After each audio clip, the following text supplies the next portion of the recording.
Hey, welcome back to Prestigious Prep by Paris. I am Paris. Thank you so much for being here.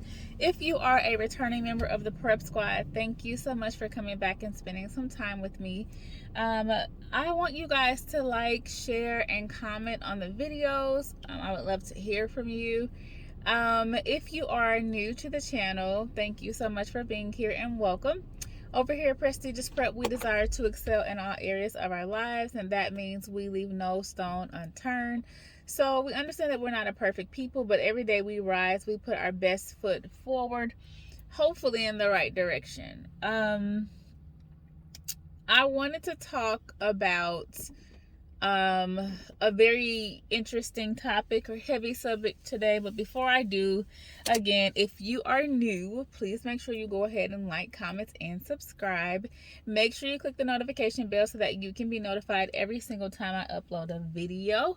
And yeah, that's it. So when I create content, I am very intentional about the content I create. My goal is to always be able to help somebody else, share my story where I can, and just, really kind of just get the word out for something. So right now, you guys know it's holiday season. It is November, and with the panoramic situation, I can't actually say what it is because YouTube is not very fond of it, but with all that's going on, there's been a lot of loss. Even before that, there was a lot of loss. And one of the things that I found is kind of like taboo to do, or there's a negative connotation associated with, is going to therapy. So unfortunately, it's always bothersome when I hear somebody speak down on somebody else that is going to therapy or talking about it, considering it, all of that, because therapy is important.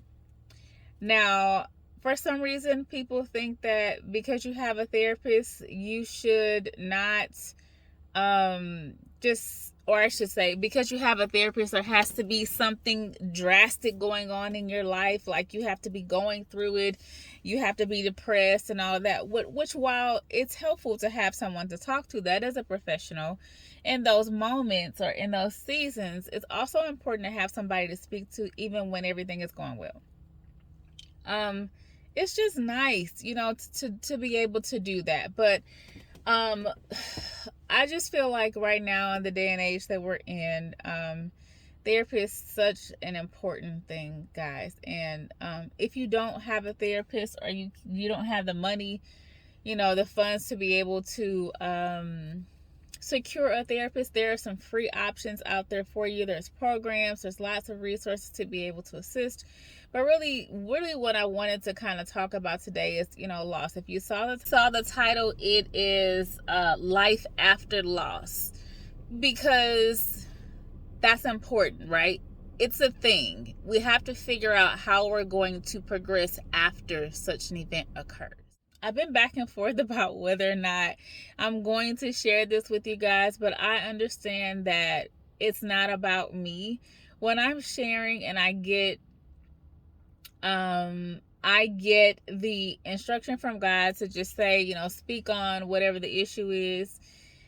A lot of times, guys, I'm like, ugh, I don't want to share that. I don't want to say that, so it's, this is one of those things. But anyway, basically, long story short, I'm sure nobody knows except for a few people, probably maybe a handful of people. But before my last child, before we conceived with my last child, we suffered 2 losses in the first trimester of pregnancy, back to back. Probably, I don't know, maybe 6 to 8 months time frame. I can't remember for sure, but what I wanted to share was a couple of things. So if you are a woman and you are on birth control and you are choosing to get off of your birth control and you want to work to conceive, Birth control is designed to keep your body from doing just that. So you do need to allow your body time to recover after removing birth control, to get back in the swing of things, to be able to support, right? Or, conceive and support the child through the term of the pregnancy. So if you don't know that, make sure you do your research. Some people have a hard time after removing birth control conceiving. Some people don't have a hard time conceiving. They conceive, but then they can't hold the baby, essentially.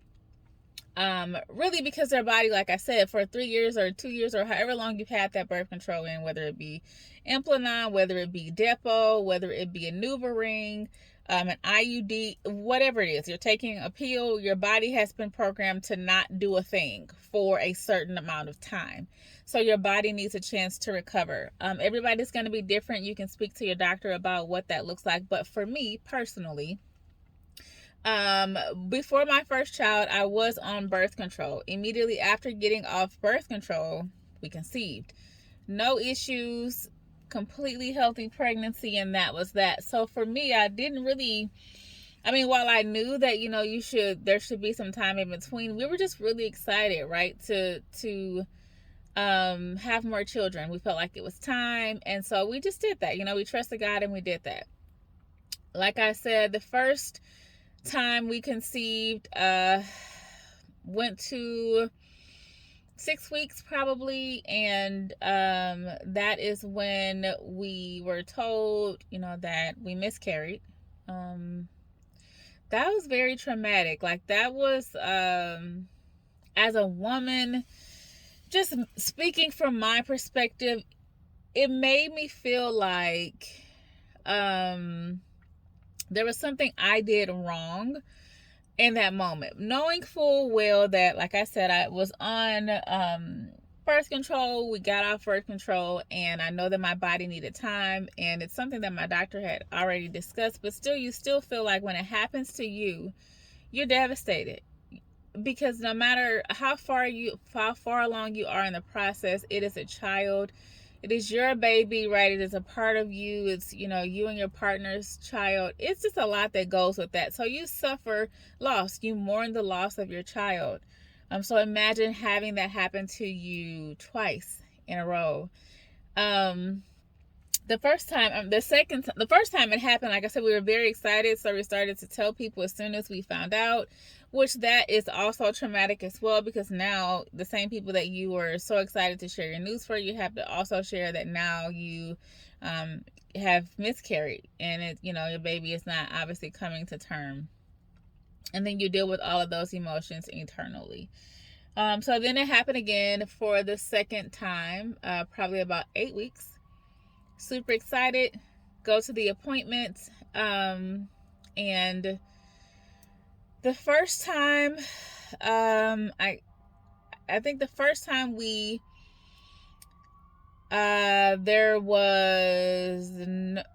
first time there was a sac and no baby, which means I had passed the baby, just not knowing, you have normal, spotting is normal, right? Especially early in pregnancy for some people. And then the second time, there was no heartbeat.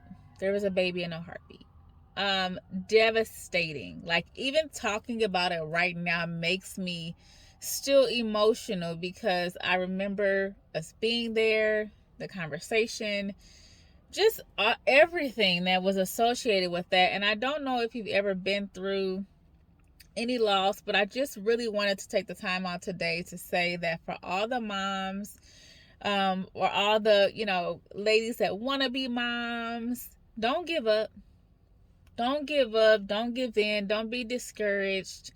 It'll happen. If it's God's plan for you, it'll happen. Just continue to trust God. Don't get stuck in what didn't come to fruition, or what the world might be saying, or what your current situation may be. I was able to conceive immediately after that. He is soon to be 6 years old. God provided. He's healthy. He is just as much of a blessing as my two angel babies, obviously, and our first son. And so I just feel like in this moment, I really just wanted to provide some encouragement. I know there's a lot going on, y'all. I get it. And life gets very hard. And I just wanted to give you guys some encouragement and just say, you know what, I've been there. I've been there. For all the moms who have had children that have gone before them, I'm praying for you guys. I understand what it's like to lose a child, let alone a child that you actually birthed, you have cultivated, you've loved on, and then unfortunately their time was cut short on this earth. And again, I really just wanted to encourage you guys and let you know that God is still God at the end of the day, and life is not over.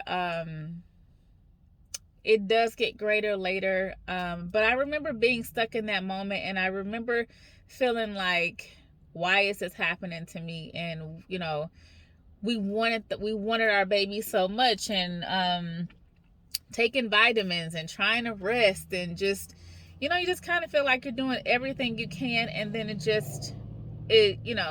didn't happen. It didn't come to fruition. And yeah, that was devastating for me. But I just feel like when it comes to loss, I've had, my little sister has passed away, and obviously several people before her, but my father-in-law, it's just really been a lot of things tied to loss. And I feel like we need to take the time, to really encourage each other and be supportive of each other, and really check on your strong friends and make sure they're all right, especially around this time, because it is really tough. Even when the loss is, 6 or 7 years prior, 10 years prior, it doesn't change the impact that it had on you. So, take some time, get you somebody to talk to, get somebody that can help you, give you the tools to be successful, and don't give up, right? Life continues even after traumatic events. However, the way we choose to continue on, the resources we use, our perspective, our perception, all of that is going to drive what our outcome looks like. If we think it's going to be terrible, it's going to be terrible. If we don't see the thing being done before it's done, it's probably not going to be done. So we have to call these things out that are not as though they were. Have extreme, supernatural, crazy faith. I'm telling you guys. And God will do it. So again, I just wanted to share that.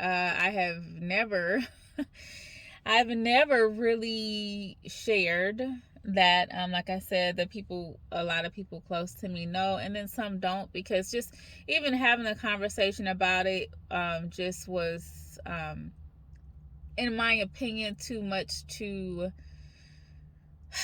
take on, right? So when you have a conversation about loss, in most cases, it's like reopening the wound, and so everything comes rushing back, and so it is somewhat triggering. So, but anyway, it's been on my spirit for a very long time to share with you guys and encourage you guys. That is my story. God is still God, and if you are waiting for God to do what He's going to do, keep on trusting and keep on believing, and know that He's still got favor and grace set aside for you. So I love y'all. I hope you guys enjoyed the video. I hope the video was encouraging for you. And I hope that God is doing everything that you desire for Him to do. I hope you are living your best life. I hope that you are being intentional about what you're speaking and what you're saying over your life, and you understand that your perspective is what drives your future. Like, very simple. It sounds very easy, but I'm telling you, watch what you're saying, watch what you're speaking, and Start speaking some positive things into your lives and the people around you. Start speaking life. Start speaking those affirmations, and then watch God move on your behalf. Do the things that you need to do to get where you are trying to go, and watch God take the rest of the steps. So I love y'all. I am still praying for y'all, and I hope that you guys will come back and spend more time with me in the next video. Please make sure that you like, comment, and share. And I'll see you guys in the next video. Bye, guys.